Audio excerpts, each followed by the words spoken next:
सीखने की 5 बातें जो आपको जिंदगी में बड़ा काम आएंगी। सोना कितना खालिस है ये पता करने के लिए सोने को रगड़ा जाता है, गर्म किया जाता है, काटा जाता है।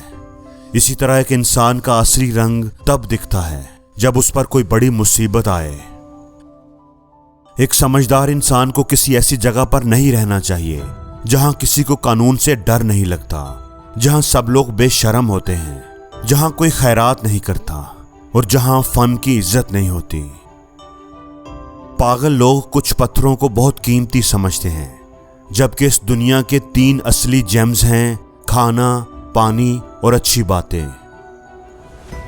बारिश के पानी जैसा कोई पानी नहीं होता, अपनी खुद की ताकत जैसी कोई ताकत नहीं होती।